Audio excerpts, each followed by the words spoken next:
All right, let's get right into it. We're going to demystify something called an API. Now, that might sound super technical, but trust me, it's the secret sauce behind pretty much every single app you use every single day. You know that moment? You open your phone and bam, there's the weather forecast. Or you're scrolling through your social feed and it's updating live.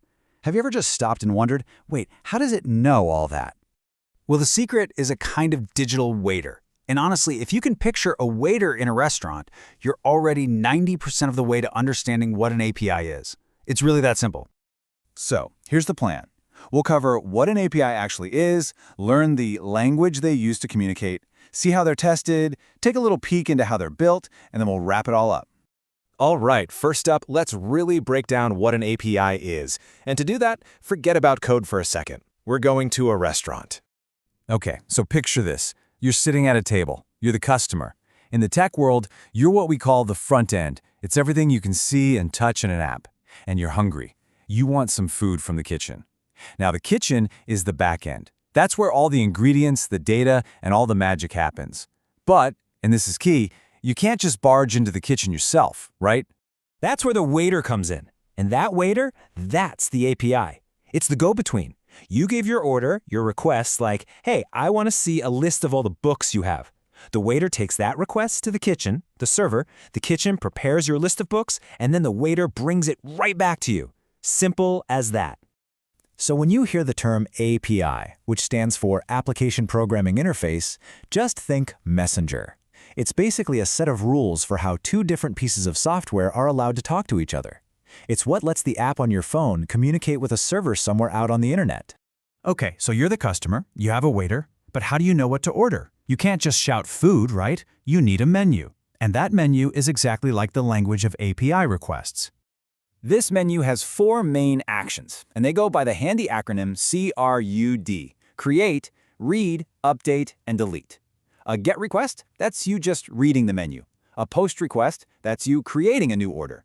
Patch or put, that's like updating your order. Hey, can I get fries with that instead?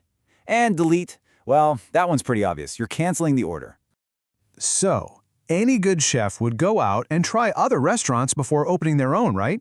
Developers do the same thing.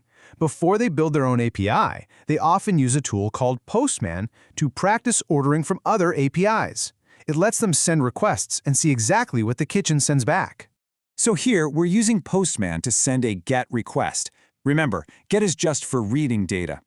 And we're sending it to a specific address, simplebooksapi.glitch.me/books. That /books part is called an endpoint. Think of it as telling the waiter you want to talk to the books section of the kitchen. And voila! The waiter comes back, we get a status 200 OK, which is the universal code for success. Everything worked. And look at that. We get our data back, a list of books. It's in this format called JSON, which looks a little weird to us, but it's super easy for computers to read. Okay, but what happens when things go wrong? Let's say we try to get clever. What if we send a POST request, which is for creating something, to that same /books address that's only designed to give us books? We get this classic error, 404 not found. This is so important. It's not that the waiter didn't hear you. It's that you asked for something the kitchen isn't set up to do. It is literally like walking into a pizza place and ordering a steak. The waiter understands the words, I want a steak, but the kitchen is going to say, sorry, we don't do that here. That's a 404. Okay, so we've placed an order, we've even gotten an error. We know how this works from the customer side. Now let's push open those swinging doors and take a peek inside the kitchen itself to see how an API is actually built, using a popular framework called Next.js. The first thing a developer does is set up the location. See this file path? src/app/api/books/route.ts? That's not just a file name, that's literally creating the address. It's like building the book station inside the kitchen. And inside that file, they write a special function, and they name it GET.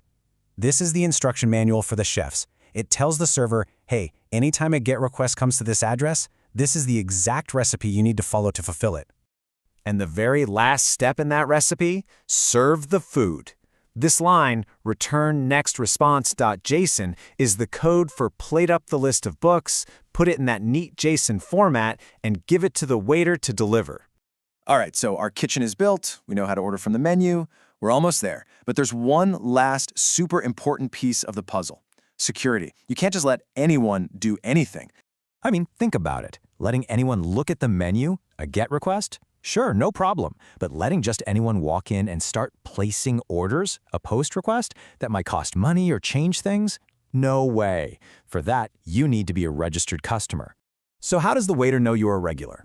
When you log in, the server hands you a special digital key called an authentication token. It's like a VIP pass. For any important action, you have to flash that pass to the waiter to prove you're allowed to make that kind of request. So, let's wrap this all up. What have we learned? APIs are the waiters of the internet. They connect the front end, what you see, to the back end, where the data lives.